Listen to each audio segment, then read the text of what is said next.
كشباب فترة الدراسة بنقعد نحلم بالحاجات الكتير اللي نفسنا نعملها في فترة الأجازة، وبما إن الكورسات من أضخم الحاجات اللي ممكن تيجي على بالك فبتكون دايما أول حاجة بتتأجل.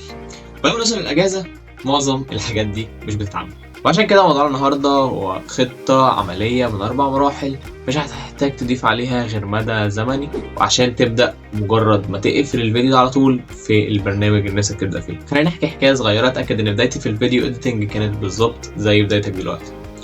من 2 سنين لما كنت في تانية طب كون في دماغي فكرة إن أنا أستخدم خبرتي في السيفل والحاجات اللي أنا جربتها في إن أنا أحاول أفيد الناس وأعمل فيديوهات، وفي نفس الوقت يمكن استفاد بعد كده. ورغم إني كنت إلى حد ما بعرف أشتغل جرافيك ديزايننج فعارف أعمل ثامبنيلز ومتحدث مش وحش، بس كان ناقصني أهم عنصر وهو الفيديو إيديتنج. حددت البرنامج وكورس أونلاين، بس مع ضغط الدراسة وشغل الاتحاد قررت أجله للأجازة. يجي آخر الامتحان أطلع مبسوط طبعا وعايز بقى أفك عن نفسي، أروح أغمض عينيا بقى وأفتح. بقينا في تالتة طبعا الأجازة ضاعت، فيتكرر نفس الموقف تاني، على الرغم ان قلت برضه في اجازة نص السنة هعمل كل حاجة، بس يتكرر نفس الموقف تاني في الاجازة وندخل على تالتة ترم التاني.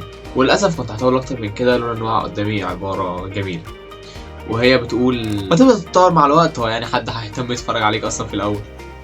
على قد ما العبارة ضايقتني شوية بس للأسف طلعت صحيحة، وبسببها دخلت في الفريم ورك ده وبدأنا في أول مرحلة معانا وهي ذنوب، مرحلة المبتدئ اللي لسه مش عارف حاجة، يعني نفسه حد ياخده من إيده يقول له هتروح فين. أهم حاجة في المرحلة دي وأول خطوة هو إن أنت تحدد برنامج واحد بس، ولو البرنامج اللي أنت محدده ده برنامج كبير شوية زي برنامج فوتوشوب فمهم برضو تبقى عارف أنت عايز إيه من البرنامج ده.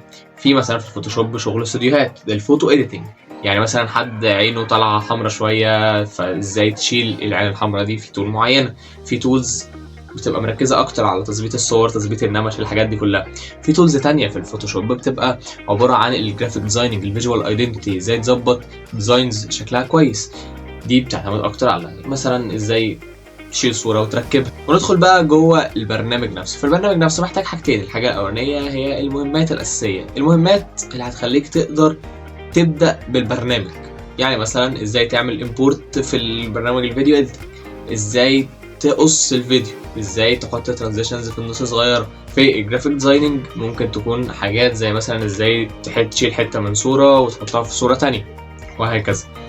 لو ادينا امثله برضو بعيده هتبقى نفس الفكره بالظبط. حاجه زي الفيلم ميكنج، مهم اول حاجه انك تبقى عارف اصلا السيتنجز الاساسيه بتاعت الكاميرا، ازاي تظبط الوايت بالانس، ازاي تظبط الايزو، ايه الايزو ده بتاع ايه. ولو ادينا برضو مثال ابعد من كده، لو رحنا مثلا للاس بي اس اس، هو برنامج تظبيط احصاء للابحاث العلميه، فهتبقى الحاجه الاساسيه بتاعتك ان انت تعرف ازاي تدخل فاريبلز او متغيرات، ايه انواع اصلا الداتا، الحاجه دي عشان تقدر تبدا في البرنامج وبعد كده تستكشف اكتر. والنقطه الثانيه معانا في اي برنامج هي اللاي اوت، الشكل الخارجي للبرنامج. مهم انك تبقى فاهم الشكل الخارجي للبرنامج عشان لما تدور على حاجه تبقى عارف تدور عليها فين، مش لازم تدخل تسرش على كل حاجه في الدنيا على جوجل مثلا، ده هياخد معاك وقت طويل جدا. يعني مثلا عايز اسيب منين، عايز امبورت، عايز اكسبورت في الفيديو اديتنج، اعمل كل ده منين. لو عايز مثلا ادخل حاجه واقلل مثلا الاوباسيتي بتاعتها اخليها شفافه شويه، ادور على الحاجات دي فين. هي دي النقطه الاساسيه من اللاي اوت بتاع البرنامج. المين برومبتس المفروض تكتبها على جوجل او يوتيوب، ما هي حاجات بسيطه جدا، يعني مثلا اسم البرنامج tutorial for beginners، how to use اسم البرنامج مثلا everything you need to know about اسم البرنامج. يعني حاجات بسيطه جدا عشان تبدا بيها البرنامج. ومهم افكرك في النقطه دي ان انت مش محتاج تدخل على بلاي ليست 6 أو 7 ساعات، لان انت لو دخلت في البلاي ليست دي انت مش هتطلع، انت مش هتبدا. تمام، فمهم ان انت تخلي بالك وتحاول الحاجه اللي تبدا بيها تكون فيديو بالكتير ساعه، تفهم بس منه الحاجات الاساسيه اللي تقدر تبدا بيها اولا، ثانيا تفهم منه اللي اوت، لو عايز تدور على حاجه تدور عليها فين. ومن كده ندخل في الفيز الثانيه، البراكتيشنر او الممارس. المطلوب منك في المرحله دي بكل بساطه هو ان انت تبدا تجرب وتقعد تشوف ايه اللي ناقصك، واللي ناقصك ده تبدا تدور على ازاي بيتعمل. اكيد دلوقتي هيخطر على بالك سؤال مهم، انا عايز اجرب ازاي او اجرب فين؟ وفي هنا اكتر من مكان. الحاجه الاولانيه ان انت تدخل في سيفل، كل سيفل بيبقى عنده فريق ميديا، وفريق الميديا بيفتح له كول، وانت ان انت تقدم، ما بيبقاش مطلوب ان انت تبقى شخص بقى فاهم كل حاجه، على الاقل عندك يعني الى حد ما فاهم الاساسيات عشان تقدر تمارس وتتدرب.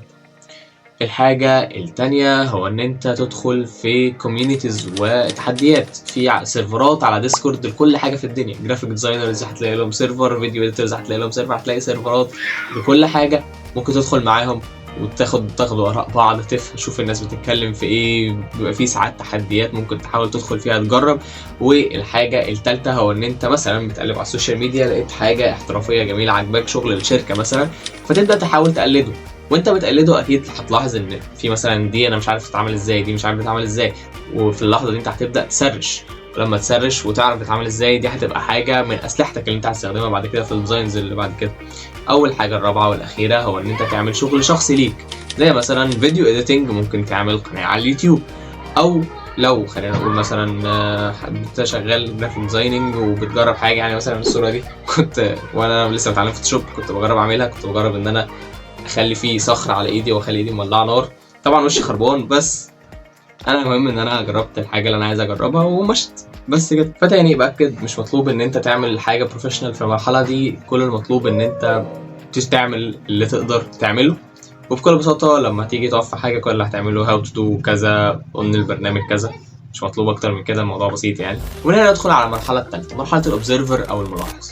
المرحله اللي بتركز فيها على الحاجات اللي انت بتشوفها قدامك، وبتحدد ايه الحاجات اللي عجبتك وايه الحاجات اللي شدتك وشدتك ليه، وتبدا تدور ازاي تتعامل. واكيد هنا برضه هيجي في دماغك سؤال، طب انا اركز على شغل مين؟ هتركز على شغل مثلا بتقلب على يوتيوب، لقيت فيه كرييتور عامل فيديو حلو ولقيت فيه ترانزيشن عجبك قوي، طب تبدا بقى تسرش على الترانزيشن ده اتعمل ازاي. برضه في الكوميونيتيز اللي انت هتدخل فيها اكيد هتشوف شغل عجبك جدا، الشغل ده هعمله ازاي. ممكن تبقى مقلد ناس زي ما قلنا في المره اللي فاتت، شغل بروفيشنال عاجبك وبتحاول تقلده، عايز تدور الشغل ده الحاجه اللي عاجباك دي بتتعمل ازاي. واهم حاجه في المرحله دي انك تبدا تحاول تضيف لمستك الابداعيه. وهنا في ناس كتير جدا بتخطئ في تعريف كلمه ابداع. الابداع مش ان انت تجيب فكره من الصفر محدش عملها قبل كده، لا، لان خلينا يا جماعه نتكلم بواقعيه شويه مع بعض. في كام مليون فيديو على اليوتيوب، في كام مليون ديزاين على النت، في ملايين الملايين. وبالتالي فكره ان انت تعمل حاجه من الصفر هي فكره شبه مستحيله. لكن الفكره ان انت تعمل الطريقه الخاصه بتاعتك ممكن تكون بكل بساطه انك اخدت الهام من الشخص ده عاجبك، اخدت الهام من الشخص ده عاجبك، والشخص ده عاجبك. كل دول الالهامات دي كلها كونت الطريقه الخاصه بتاعتك اللي الناس هتقول عليها ان دي طريقه ابداعيه. ممكن برضو بان انت تغير سياق الحاجه اللي انت بتعملها. يعني على سبيل المثال، في يوتيوبر مشهور اسمه فنزار، انا بحبه، بيقعد يطلع كاركترز كده بتقعد تتحرك في الشاشه عشان يحافظ على التركيز بتاع المشاهد بتاعه.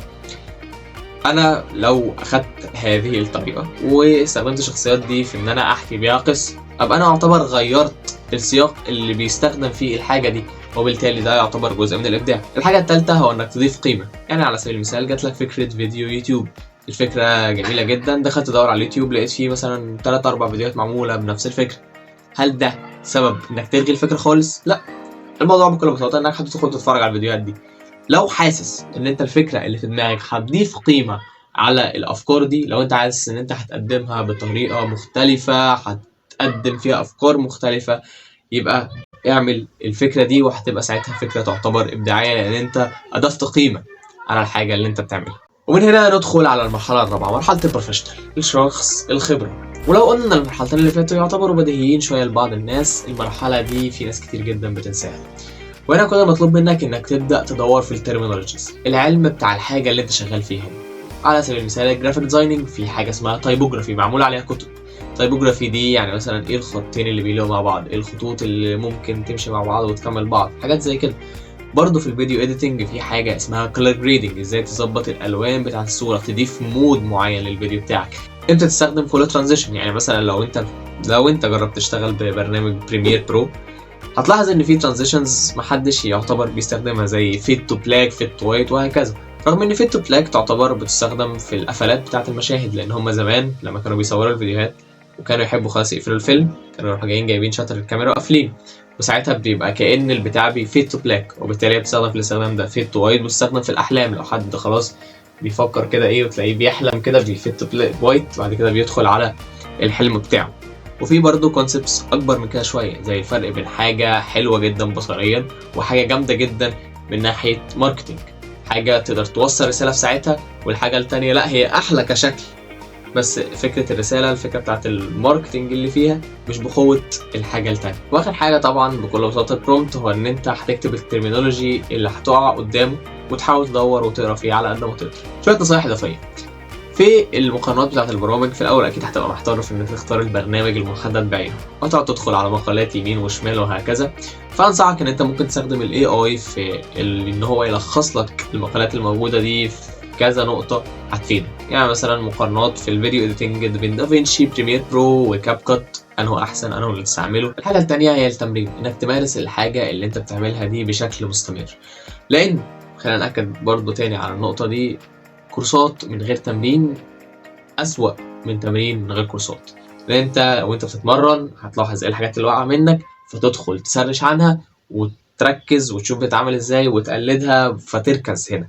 لكن إنك تقعد تسمع الكلام كلام كلام كلام كتير ورا بعضه مش هتطلع فاكر حاجة. الحاجة التالتة والأخيرة هو إن أنت ما تحطش توقعات عالية، بس تحط أهداف عالية. لأن التوقعات لو ما حصلتش ممكن تخليك تتضايق شوية. يعني مثلا كنت متوقع إن أول كام فيديو هنجيب سبسكرايبرز كتير قوي بسبب بقى الناس الكتير اللي عندي ومش عارف إيه، بس مش ده اللي حصل. منطقية جدا عشان طبيعي إن مش كل الناس اللي عندي في الفريندز هم يعتبروا تارجت أودينس المواضيع على القناة، وبالتالي ممكن اتصدمت شوية. بس ستيل في الأول وفي الآخر حولت من توقع لهدف إن شاء الله. وبس كده. لو حاسس إن الفريم ورك ده ممكن ما يشتغلش أو الفريم ورك ده بسيط قوي، هقول لك بكل بساطة ادخل على الشانل، قارن أول فيديو خربان خالص بالفيديو العاشر، قارن أول فيديو برابع فيديو، هتلاقي في فرق برضه كبير جدا. ولو حابب تبدأ بأول برنامج ليك أول حاجة في الفيديو إيديتنج، ادخل على الفيديو بتاع كاب كات اللي هسيبه هنا. بس كده، نورت.